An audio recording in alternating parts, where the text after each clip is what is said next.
चलिए दोस्तों, आज हम कक्षा 11वीं के लिए त्रैमासिक का परीक्षा पेपर 2026-27 राजनीति शास्त्र पॉलिटिकल साइंस लेके आए हैं हिंदी मीडियम में। यही प्रश्न पत्र आपको परीक्षा में देखने को मिलेगा। सेम टू सेम यही ब्लूप्रिंट आएगी। इसके अतिरिक्त आपको बाहर से कुछ नहीं मिलेगा।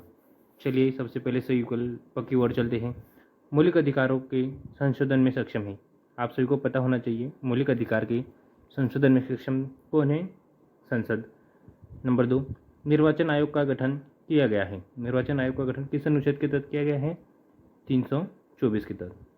कैबिनेट का सचिवालय होता है।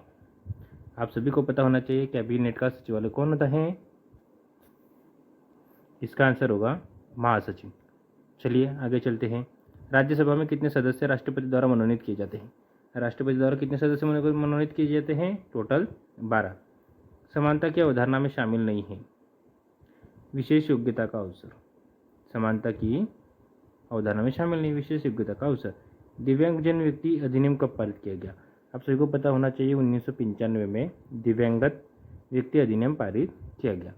चलिए आगे चलते हैं रिक्त स्थान की ओर, जो हमारे लिए वो सबसे इम्पोर्टेंट है। देखिए पहला संपत्ति का अधिकार है। कानूनी, इसमें आएगा कानूनी ऑब्लिक विधिक।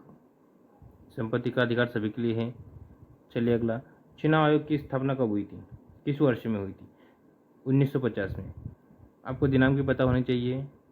25 जनवरी 1950 में चुनाव आयोग की स्थापना हुई थी। समानता का अर्थ व्यवहार से है। समानता का अर्थ समान, समान व्यवहार से। किससे? समान व्यवहार से है। आपको ये समझ लेना चाहिए, है ना। समान कार्य के लिए वेतन आधारित है। किसमें, किस अनुच्छेद में या फिर किस नीति निर्देशक तत्व में? किसमें, कौन से तत्व में? नीति निर्देशक तत्व में। जीवन का अधिकार है, मौलिक अधिकार सभी का है। भारतीय संविधान में खाली स्थान 6 मौलिक अधिकार प्राप्त है। कितने? 6 मौलिक अधिकार प्राप्त है। न्यूनतम मजदूरी बुनियादी आवश्यकता है। न्यूनतम मजदूरी क्या है? बुनियादी आवश्यकता। चलिए आगे चलते हैं अगले प्रश्न की ओर। एक वाक्य की ओर चलते हैं। चलिए दोस्तों, प्रश्न नंबर 3, एक वाक्य में उत्तर। सरकार के कितने अंग हैं? सरकार के 3 अंग हैं। विधायिका, कार्यपालिका और न्यायपालिका।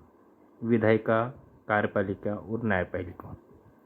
भारत का प्रथम नागरिक कौन होता है? आप सभी को पता होना चाहिए। भारत का प्रथम नागरिक कौन होता है? राष्ट्रपति। कौन होता है? राष्ट्रपति। चलिए आगे, रंगभेद की समस्या कहाँ है? रंगभेद की समस्या दक्षिण अफ्रीका में। कहाँ पर? दक्षिण अफ्रीका में। ध्यान में रखिए। मतदान कौन करता है? 18 वर्ष की आयु पूर्ण कर चुके व्यक्ति या फिर बालक। समान वितरण से आशय है। समान से सभी सदस्यों को बुनियादी संसाधनों व अवसरों का न्यायपूर्ण बराबर हिस्सा मिलना समान वितरण से आशय है। प्राकृतिक अधिकार है। जीवन और स्वतंत्रता का अधिकार। आदमी को जीवन जीने का प्राकृतिक अधिकार है और स्वतंत्रता से रहने के प्राकृतिक अधिकार है। अधिकार की नैतिक अवधारणा किससे प्रस्तुत की है?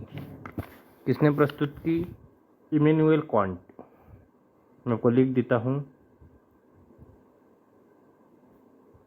इमैनुअल कांट में नैतिक अवधारणा की प्रस्तावना प्रस्तुत की। चलिए आगे चलते हैं। सही जोड़ी। संसाधन की समानता, ये किसने दिया था? संसाधन की समानता डरना किरण। समर्थन की समर्था अमर्त्य सेन। जटिल समानवा वॉल्जर। अनुपातिक समानवा अरस्तु। आरक्षण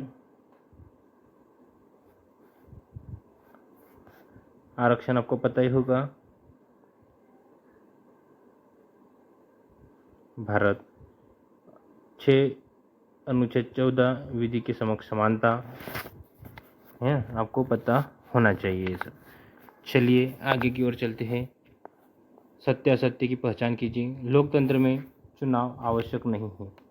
गलत, चुनाव आवश्यक है। कार्यपालिका नीति निर्माण से भी भाग लेती है। सही बात है।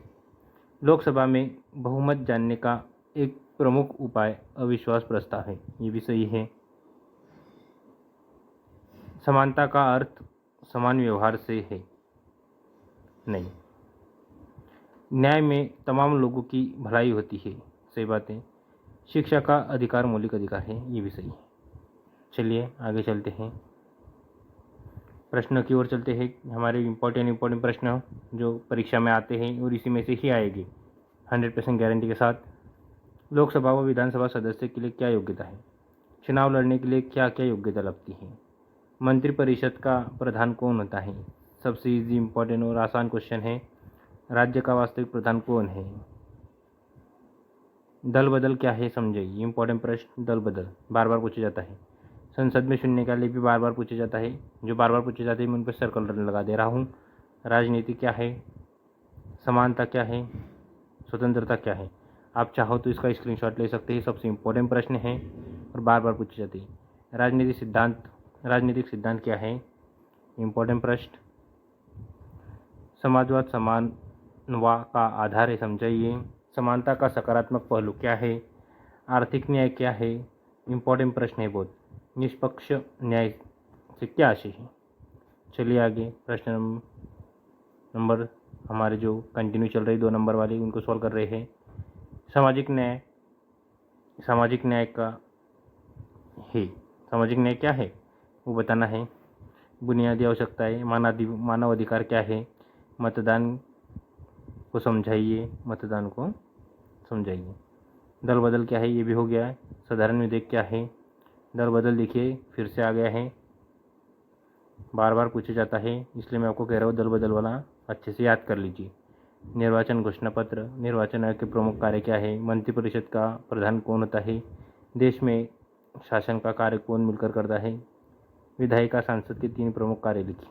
मैंने आपको बताया था न्यायपालिका, कार्यपालिका, विधायिका, है ना। संसदीय नियंत्रण में 3 प्रमुख साधन लिखिए। अभिव्यक्ति की स्वतंत्रता क्या है? विधि के समक्ष समानता क्या है? राजनीति भी बार बार पूछे जा रहा है। प्रश्न बहुत इंपॉर्टेंट है आपके सब्जेक्ट के हिसाब से।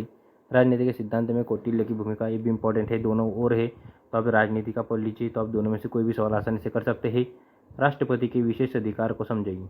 इंपॉर्टेंट प्रश्न। और सबसे महत्व राष्ट्रपति का सामूहिक उत्तरदायित्व मंत्रिमंडल के किस सिद्धांत पर आधारित है? इंपॉर्टेंट प्रश्न है। निर्वाचन आयोग के प्रमुख कार्य, निर्वाचन आयोग सबसे इम्पोर्टेंट है भारत देश में जब चुनाव होते हैं उस समय। स्वतंत्रता निर्वाचन आयोग को स्पष्ट दीजिए। मतदान लोकतंत्र का आधार है, समझाइए। ये भी इम्पोर्टेंट है। मतदान किस तरह से लोकतंत्र का आधार बन सकता है वो समझाइए।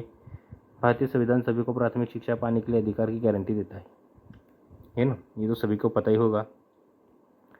चलिए आज के प्रश्न बस इतने ही आपके लिए। ऑल द बेस्ट कि आप अच्छे से पेपर को सॉल्व करें, है ना। इसी से प्रश्न आएंगे, इसी से ऑब्जेक्टिव आएंगे, इसी से सब आएंगे। बस आप मेहनत और लगन से पढ़ाई करते रहिए।